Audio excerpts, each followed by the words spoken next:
Assalamualaikum warahmatullahi wabarakatuh. Selamat sore saudara. Jawa Barat hari ini kembali hadir menjumpai Anda. Rabu 27 Juli 2022. Sejumlah informasi telah kami siapkan untuk Anda. Di antaranya, rumah penampungan pekerja migran ilegal di Karawang digerebek.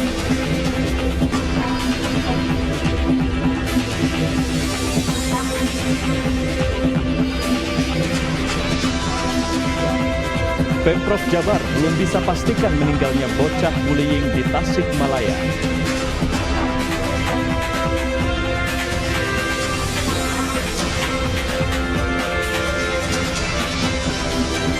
Kapolda Jabar minta seluruh komponen sukseskan vaksinasi booster.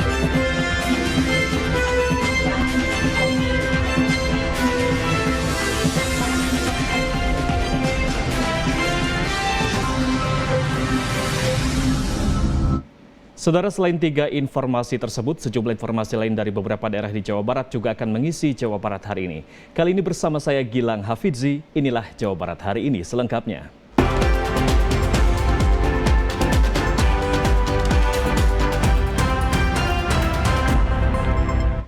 Saudara, kita awali berita pertama dari Karawang. Badan Perlindungan Pekerja Migran Indonesia atau BP2PMI bersama Polres Karawang menggerebek sebuah lokasi penampungan pekerja migran ilegal di Karawang, Jawa Barat dan berhasil menyelamatkan sebanyak 46 orang pekerja. Inilah kondisi rumah penampungan calon pekerja migran Indonesia yang berhasil diungkap Badan Perlindungan Pekerja Migran Indonesia atau BP2PMI pasca penggerebekan yang dilakukan BP2PMI bersama Polres Karawang pada Minggu 24 Juli lalu. Sebuah rumah tinggal milik NN di Kampung Mekarsari, Desa Kalangsari, Kecamatan Rengas Dengklok, Karawang ini tampak sepi dari aktivitas. Sebelumnya rumah ini dijadikan tempat penampungan bagi para pekerja migran yang akan diberangkatkan ke Arab Saudi secara ilegal untuk menjadi asisten rumah tangga. Lokasi penampungan pekerja migran milik PT Nahdi, salah satu penyalur tenaga kerja ilegal yang berdomisili di Jakarta. Dalam penggerebekan sebanyak 46 pekerja migran yang berasal dari berbagai daerah berhasil diselamatkan. Sementara, seorang juru masak yang bekerja di lokasi penampungan mengaku tidak tahu aktivitas rumah yang dijadikan tempat penampungan para pekerja migran ilegal tersebut. Nggak tahu Pak, saya cuma disuruh bos itu kata suami ikut kerja di sini, gini gitu, ngawasin ibu. Terus kerjanya di sini apa itu? Masak aja. Pasca penggerebekan, situasi rumah penampungan pekerja migran ilegal ini tampak sepi. Hingga saat ini belum ada keterangan resmi dari pihak kepolisian. Dari Karawang, Tony Triadi, TVRI Jawa Barat melaporkan. Beralih ke informasi lain, saudara, pemerintah Provinsi Jawa Barat belum bisa menyimpulkan penyebab meninggalnya bocah Kabupaten Tasikmalaya yang diduga jadi korban bullying atau perundungan dan menyerahkan kasus ini sepenuhnya ke pihak kepolisian terkait penyebab meninggalnya bocah Tasikmalaya. Setelah melakukan rapat internal dengan sejumlah dinas terkait di Gedung Sate Bandung pada Senin sore, Pemprov Jabar belum bisa menyimpulkan perihal kasus dugaan bullying atau perundungan terhadap seorang bocah di Tasikmalaya hingga meninggal dunia. Namun demikian, mantan Bupati Tasikmalaya ini juga menyerahkan dan mendorong kasus ini ke ranah hukum agar dapat memberikan efek jera terhadap para pelaku jika terbukti bersalah. Dengan arahan Pak Gubernur, kita menyerahkan semuanya kepada para hukum. Mudah-mudahan ada hikmah tersendiri, tetapi tadi yang saya sampaikan di awal, yaitu harus benar-benar keputusan yang terbaik buat anak, tidak terjadi lagi korban selanjutnya, tetapi memiliki efek jera terhadap anak yang lain sehingga tidak terulang lagi di Jawa Barat. Saat ini Pemprov Jabar juga telah memberikan pendampingan terhadap keluarga korban dan juga terduga pelaku dari dinas terkait untuk memulihkan psikologisnya. Diberitakan sebelumnya, seorang bocah laki-laki diduga menjadi kasus bullying atau perundungan yang menyebabkan korban mengalami depresi hingga akhirnya meninggal dunia di Tasikmalaya, Jawa Barat. Dari Bandung, Abi Aditya melaporkan. Saudara, parade Jampana di hari jadi Kabupaten Tasikmalaya, Jawa Barat yang ke-390 tahun diwarnai kericuhan. Ratusan warga berebut isi Jampana yang dibawa perwakilan desa hingga saling dorong. Seperti inilah kericuhan saat parade Jampana di halaman kantor Bupati Tasikmalaya, Jawa Barat, Selasa siang.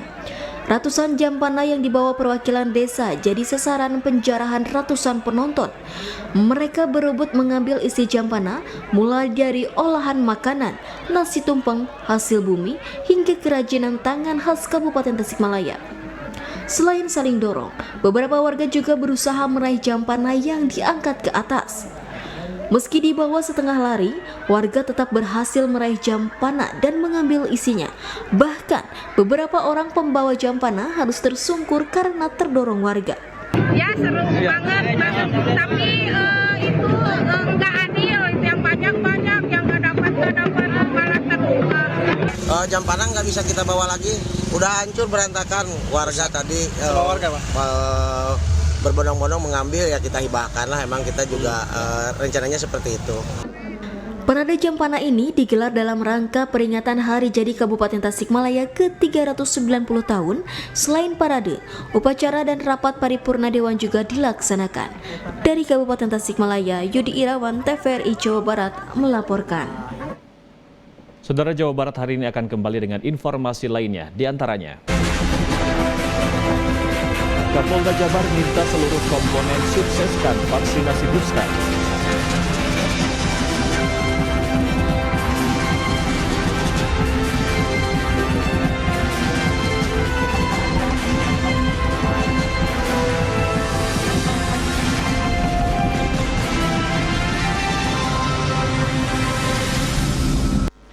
Terima kasih Anda masih bersama kami di Jawa Barat hari ini. Kita beralih ke informasi selanjutnya.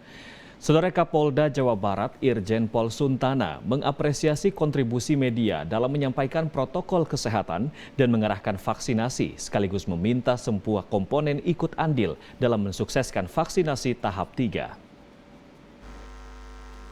Secara nasional, angka vaksinasi tahap 1 dan 2 mencapai 97%. Namun demikian, untuk tahap 3 baru mencapai 35%.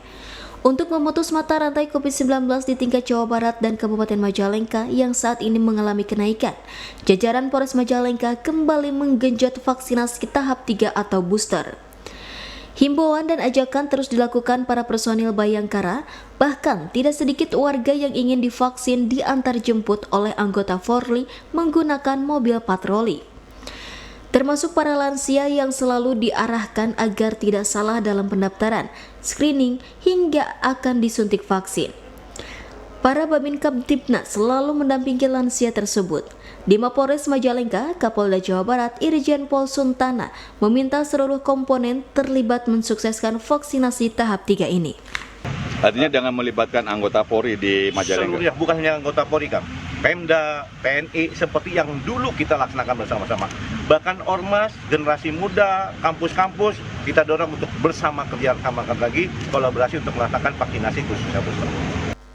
Dalam kunjungannya ke Mapolres Majalengka, Selasa sore, Kapolda Jawa Barat tidak sempat melakukan monitoring ke tempat vaksinasi, namun meminta seluruh jajaran, baik TNI dan Polri, untuk menyukseskan vaksinasi booster di wilayah hukum Polda Jawa Barat. Dari Majalengka, Edwarus Pendi, TVRI Jawa Barat melaporkan. Kodam 3 Siliwangi terus berinovasi untuk membantu masyarakat Kali. Apartemen ayam diharapkan dapat menjadi solusi bagi para peternak ayam di masa depan.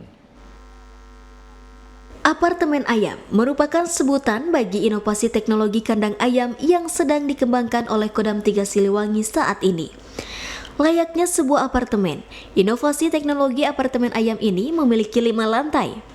Dengan luas lahan 75 meter persegi, apartemen ayam ini mampu menampung sebanyak 2.500 ekor ayam pedaging. Dengan mengadopsi sistem kandang ayam closed house, membuat kandang ini terkesan rapi, bersih, dan higienis. Penerapan teknologi terutama pada sistem pembuangan kotoran ayam membuat kadar polusi udara yang dihasilkan dari kotoran ayam dapat diminimalisir sehingga tidak mengganggu masyarakat sekitar. Panglima Kodam 3 Siliwangi, Maijen TNI Kunto Arif menjelaskan bahwa apartemen ayam ini memiliki banyak kelebihan dibanding kandang ayam konvensional. Kita mencoba mengoptimalkan yang sudah ada, juga dengan melihat klaster-klaster yang bisa dijangkau pada tataran masyarakat. Terutama kita mendekatkan kepada masyarakat itu sendiri. Yang kedua, sistem konveyornya untuk higienisnya, kemudian sistem pengolahan pakannya. Inovasi teknologi apartemen ayam ini terus dikembangkan oleh Kodam 3 Siliwangi agar bisa memberikan solusi bagi para peternak ayam pedaging di masa depan. Dari Kota Bandung, Doni melaporkan. Saudara, pasca kasus perundungan anak berujung kematian, ribuan guru di Kabupaten Tasikmalaya, Jawa Barat mendapat tugas tambahan awasi anak di luar sekolah. Selain deklarasi menolak perundungan, Persatuan Guru Republik Indonesia juga melakukan edukasi untuk para guru bersama KPID Kabupaten Tasikmalaya.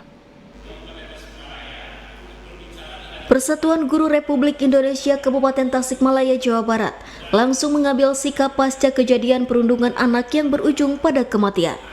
Selain menolak keras perundungan, mereka juga melakukan edukasi untuk ribuan guru melalui pengurus PGRI dari 39 kecamatan di Kabupaten Tasikmalaya. Bertempat di gedung PGRI, perwakilan guru dan kepala sekolah ini mendapatkan sosialisasi dan edukasi bahaya perundungan dan tindak kekerasan terhadap anak dari KPAID Kabupaten Tasikmalaya. Ribuan guru di Kabupaten Tasikmalaya akan diberi tambahan tugas pasca kejadian ini. Mereka diharuskan awasi anak didiknya tidak hanya dalam kelas melainkan sampai di luar sekolah. Intinya dari kegiatan ini, yang pertama tadi sampaikan, apapun yang terjadi terhadap anak-anak kami, khususnya usia SD, usia TK, sekalipun kejadian itu di luar sekolah, pada akhirnya akan dibenturkan dengan sekolah. Oleh karena itu kami guru pada Kabupaten Tasikmalaya merasa punya kewajiban. Bagaimana pola penanganan dan lebih daripada itu adalah pola update teman-teman guru di dalam menyikapi dinamika kelompok milenial di dalam berselancar menggunakan media digital. Di akhir acara, perwakilan guru dari PGRI Kabupaten Tasikmalaya ini melakukan deklarasi menolak segala bentuk praktek perundungan dan kekerasan terhadap anak. Dari Kabupaten Tasikmalaya, Yudi Irawan, TVRI Jawa Barat melaporkan. Pandemi COVID-19 telah mengubah perilaku masyarakat beralih ke tren berbasis digitalisasi dan online.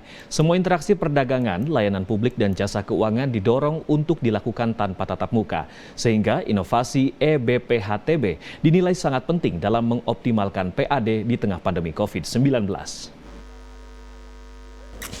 Dalam rangka meningkatkan pelayanan terhadap masyarakat dalam hal kepengurusan pajak BPHTB, Bapenda Kabupaten Bandung Barat meluncurkan e-BPHTB dan melaksanakan bimbingan teknis kepada seluruh PPAT dan PPATS di wilayah Kabupaten Bandung Barat. Kegiatan dihadiri oleh Kepala Badan Pendapatan Daerah Kabupaten Bandung Barat, Dr. Andes Hasanuddin, dan dibuka langsung oleh Setda KBB Asep Sodikin. Dengan sistem informasi BPHTB online, diharapkan pelaksanaan pemungutan pajak BPHTB dapat dilakukan lebih optimal dan secara berkesinambungan hingga dapat meningkatkan penerimaan pajak BPHTB. Nah, kita memanfaatkan kewenangan Kominfotik, jadi ini tanpa anggaran khusus, kita istilahnya meminta bantuan atau bekerja sama antar institusi Bapenda dengan Diskominfotik. Harapan ke depan mungkin dengan aplikasi Sipada ini akan lebih terus diupdate ya Pak, mungkin diperbaiki kalau misalnya ada kekurangan-kekurangan, kemudian terkait dengan nilai pasarnya yang akan ditampilkan di aplikasi ini, sebaiknya nanti nilai pasar itu akan dimunculkan ya di range-nya di tiap daerah atau desa tertentu. Penyampaian materi teknis aplikasi BPHTB online dan tanya jawab teknis disampaikan langsung oleh tim programmer dari Diskominfo. Dari Kabupaten Bandung Barat, Doni melaporkan. Jawa Barat hari ini akan kembali dengan informasi lainnya, diantaranya video viral anggota DPRD mengamuk saat rapat.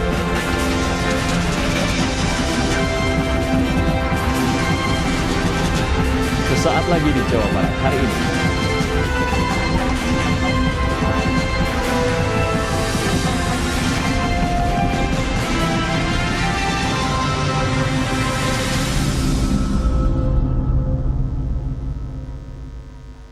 Universitas Universitas Komputer Indonesia Unikom Bandung, kampus juara dengan berbagai penghargaan internasional dan nasional. Juara dunia ICT 2019, World Steel Competition Kazan, Rusia, 9 tahun. Juara dunia kontes robot internasional Amerika Serikat, 2 juara ASEAN ICT Awards, AICTA 2021, juara Asia Pasifik ICT Awards, APICTA 2021, kampus dengan akreditasi unggul. Daftarkan diri Anda segera.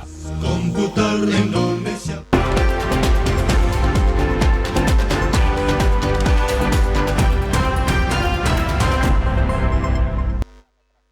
Masih bersama kami di Jawa Barat hari ini. Kita beralih ke informasi selanjutnya.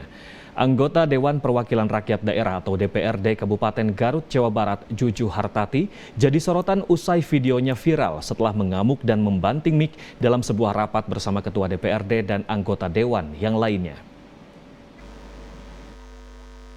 Video berdurasi 50 detik ini direkam dari kamera handphone oleh seorang warga yang sedang berada di lokasi rapat di salah satu ruangan di gedung DPRD Garut. Terlihat salah seorang peserta rapat anggota DPRD Garut, Juju Hartati dari fraksi PDI Perjuangan, marah-marah dan mengamuk hingga membantingkan mik. Ironisnya, sebagian peserta lain malah justru terlihat cengengesan, tidak menghiraukan anggota DPRD yang mengamuk. Kemarahan itu ditujukan kepada Ketua DPRD Garut, namun yang bersangkutan terkesan acuh hingga akhirnya meninggalkan ruang rapat. Anggota DPRD sekaligus menjabat sebagai Ketua Badan Pembentukan Peraturan Daerah atau Bapemperda mengatakan kemarahan itu dipicu saat pembahasan berkaitan dengan 3 Raperda, yaitu Raperda Pondok Pesantren, Raperda Penamaan Jalan, dan Raperda Pelestarian Domba Garut. Namun saat dirinya membahas Raperda Pelestarian Domba, Ketua DPRD malah acuh dan mengaku tidak ada anggaran untuk membuat perda tersebut. Karena diperlakukan tak adil, dia pun akhirnya meluapkan kekecewaannya dan berjanji akan terus memperjuangkan perda tersebut. Nah, saya sudah halus lagi ngomongnya, halus lagi, tidak bisa begitu Bu. Ya saya ngobrol lah sebagai anggota, sebagai Ketua Bapemperda terhadap pimpinan DPRD. Nah, saya marah karena merasa diabaikan, tidak dihargai, manakala saya bekerja maksimal nih, sesuai dengan fungsi dan tugasnya kami. Dari Kabupaten Garut, Piat Supriyatna, TVRI Jawa Barat melaporkan. Beralih ke informasi lain, saudara, kerap meresahkan warga akibat pencemaran udara. Warga di 2 desa di Kecamatan Cilengsi, Kabupaten Bogor, melakukan aksi unjuk rasa di depan pabrik yang memproduksi berbagai jenis aroma ini, menuntut agar produksinya dihentikan karena polusi udara yang dicemarkan membahayakan warga sekitar. Warga dari 2 desa, yaitu Desa Limus Nunggal dan juga Desa Cilengsi, Kota Kecamatan Cilengsi, Kabupaten Bogor, mendatangi sebuah pabrik yang memproduksi berbagai jenis aroma di Jalan Raya Transyogi Cilengsi. Dalam aksinya, warga menuntut agar pihak pabrik menghentikan produksinya karena dinilai tidak ada kontribusi bagi warga sekitar dan kerap menimbulkan polusi udara saat melakukan produksi. Warga mengeluhkan rasa pusing, mual, batuk, serta pilek meski hasil sidak dinas terkait menyatakan tidak ditemukan pencemaran udara. Setelah dilakukan mediasi dan tidak menemui titik temu, ke depan warga akan melaporkan kasus pencemaran udara ini kepada para wakil rakyat yang duduk di kursi DPR Kabupaten Bogor.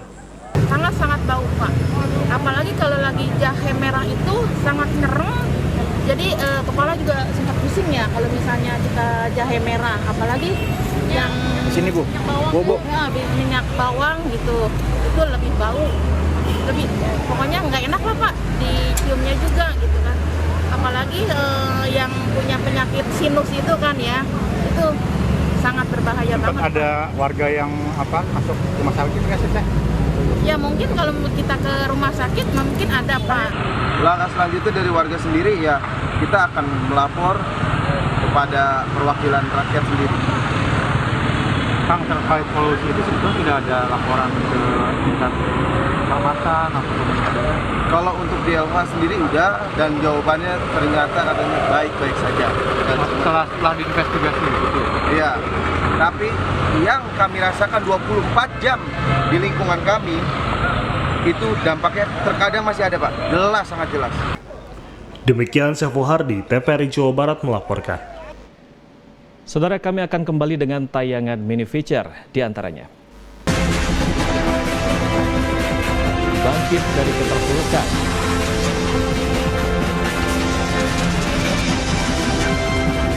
Usai jeda, tetaplah bersama kami di Jawa Barat hari ini.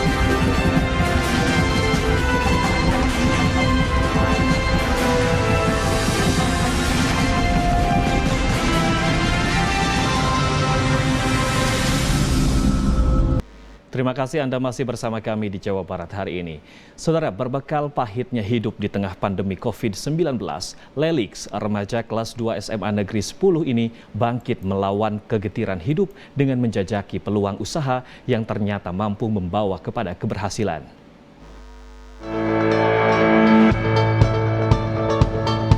COVID-19 meluluh lantakan sendi-sendi perekonomian masyarakat, termasuk keluarga Lelix yang hidupnya bergantung pada usaha konveksi kecil-kecilan yang ditekuni ayah dan ibunya selama ini. Usaha milik keluarganya benar-benar hancur ketika hampir tidak ada lagi yang mau melirik dan membeli hasil konveksi baju kebaya buatan ayah dan ibunya. Lelix mengaku pada waktu itu keluarganya sangat kesulitan ekonomi, bahkan untuk makan sekalipun. Kondisi inilah yang mendorong Lelix berpikir keras bagaimana caranya dapat membantu ekonomi keluarganya. Di usianya yang baru 17 tahun, Lelix, anak kedua dari 3 bersaudara ini tergerak untuk menjadi reseller pakaian remaja dan berhasil mengumpulkan uang sebanyak Rp600.000 dari hasil kerjanya. Pengalamannya menjadi reseller pakaian jadi selama 3 bulan dan kepekaannya terhadap fashion trend mode pakaian remaja membuatnya berani melangkah lebih maju dengan tidak lagi menjadi reseller, tetapi memproduksi sendiri dengan modal awal Rp600.000 hasil kerjanya. Kini setelah 2 tahun berlalu, kepekaannya terhadap fashion dan tren mode serta kepiawaiannya memanfaatkan media sosial sebagai sarana pemasaran membawa Lelix remaja yang kini baru saja lulus dari SMA Negeri 10 Tasikmalaya ini menjadi seorang entrepreneur yang terbilang berhasil di usianya. Omsetnya telah mencapai Rp1 miliar dengan penghasilan minimal 20 hingga 30 juta rupiah kalau lagi sepi, dan 70 sampai 80 juta rupiah ketika sedang ramai. Dari penghasilannya, Lelix tidak hanya mampu memperbaiki ekonomi keluarganya, tetapi juga mampu membelikan ayah dan ibunya sebuah mobil. Dan latar belakang kenapa saya lebih menekuni usaha ini ya karena termotivasi juga oleh keluarga saya, juga ingin membanggakan orang tua saya tentunya dan ingin meneruskan jejak orang tua saya. Kalau bukan saya siapa lagi gitu kan. Kepala Sekolah SMA Negeri 10 Tasikmalaya sangat bangga memiliki murid seperti Lelix yang memiliki jiwa kewirausahaan di usianya yang masih terbilang muda. Pandemi yang kemudian menghantam keluarganya memotivasi dia untuk jadi seorang yang mandiri, yang kreatif, yang inovatif, yang ingin berusaha menolong keluarganya, dan hasilnya luar biasa. Gadget dia jadikan sebagai kekuatan untuk kemudian dia bisa merubah hidup keluarganya. COVID-19 bukanlah akhir segalanya. Keterpurukan bukanlah hal yang harus ditangisi. Kecerdasan melihat dan memanfaatkan peluang untuk meraih kembali kehidupan seperti yang dilakukan Lelix adalah salah satu contoh kalau semangat itu penting dan optimisme sangat berperan dalam meraih keberhasilan. Beralih ke informasi lain, saudara, berbagai cara dilakukan oleh pihak sekolah untuk meningkatkan kualitas dan kemampuan para siswa dalam berbahasa asing. Di antaranya melakukan kerjasama dengan Kampung Inggris yang berada di Jawa Timur. Belasan pelajar asal SMA Negeri 1 Pangandaran dikirim ke Kampung Inggris yang berada di Jawa Timur. Pengiriman pelajar tersebut bertujuan untuk meningkatkan wawasan dan ilmu pengetahuan tentang bahasa, terutama dalam bahasa Inggris. Mengingat bahasa Inggris menjadi salah satu bahasa internasional, Menurut Sukirman, Kepala Sekolah SMA Negeri 1 Pangandaran, belasan pelajar yang dikirimkan ke kampung Inggris tersebut merupakan para pelajar terbaik yang ada di Sekolah SMA Negeri 1 Pangandaran. Selain untuk menimba ilmu bahasa, belasan pelajar tersebut diharapkan membawa dampak positif bagi pelajar lainnya yang ada di sekolah. Karena selama ini lulusan SMA Negeri 1 Pangandaran selalu ada yang melanjutkan ke sekolah ke perguruan tinggi di luar negeri. Tujuannya membekali kepada siswa itu terutama ke depan ini banyak sekali tenaga-tenaga dari SMA atau mahasiswa yang nanti kuliah ke luar negeri, sehingga pembekalan bahasa itu sangat penting sekali. Setidaknya kalau seandainya dia tidak kuliah ke luar negeri, minimal Pangandaran sebagai daerah wisata. Artinya bahasa Inggris sangat dibutuhkan oleh mereka. Kayak kita tuh jadi lebih tahu lebih dalam tentang bahasa Inggris, dan kayak bahasa Inggris itu ternyata luas. Kita di sana bisa belajar lebih luas lagi soal grammar, reading, listening, sama speaking.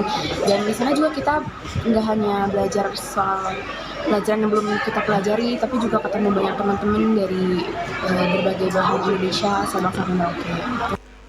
Sementara itu, untuk menimba ilmu bahasa di kampung Inggris, belasan pelajar asal SMA Negeri 1 Pangandaran berbaur dengan pelajar lainnya dari daerah lain di tanah air. Seluruh pelajar mengikuti KBM selama 1 bulan penuh. Dari Pangandaran, Tang Safur Rahman melaporkan. Sebuah taman baca yang terletak di Kampung Nelayan, Kecamatan Mundu, Kabupaten Cirebon, Jawa Barat, memberikan keistimewaan kepada anak-anak pesisir untuk membaca buku dari atas perahu sebagai upaya mendongkrak minat baca generasi muda bangsa yang tinggal di daerah pesisir. Hadir di Desa Citemu, Kecamatan Mundu, Kabupaten Cirebon. Di taman bacaan ini ada yang istimewa dan berbeda dari taman bacaan di tempat lain.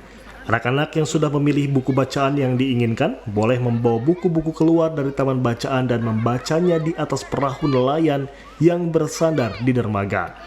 Anak-anak yang membaca buku juga diberikan pendampingan dari pengelola taman bacaan agar mereka lebih mudah dan terbantu saat harus memahami buku yang dibaca.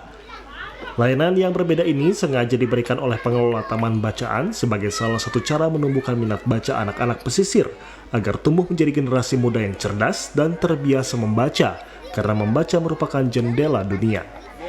70%-80% anak-anak sangat senang terhadap adanya taman bacaan anak ini.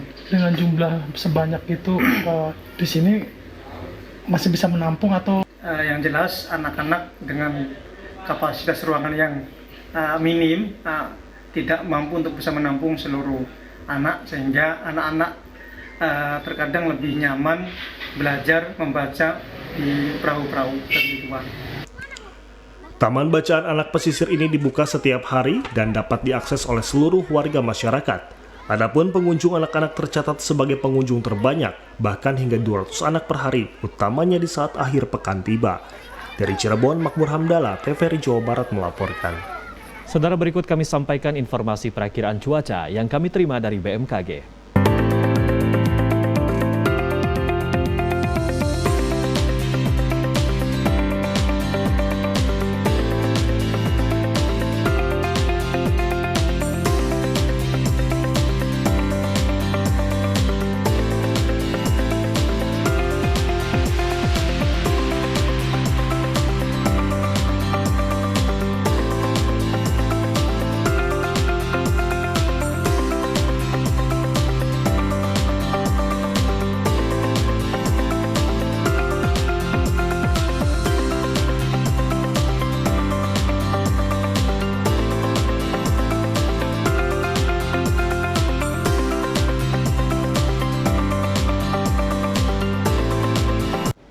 Informasi tadi menutup perjumpaan kita kali ini. Saya ucapkan terima kasih dan atas keperhatian dan juga kebersamaan Anda. Assalamualaikum warahmatullahi wabarakatuh dan sampai jumpa.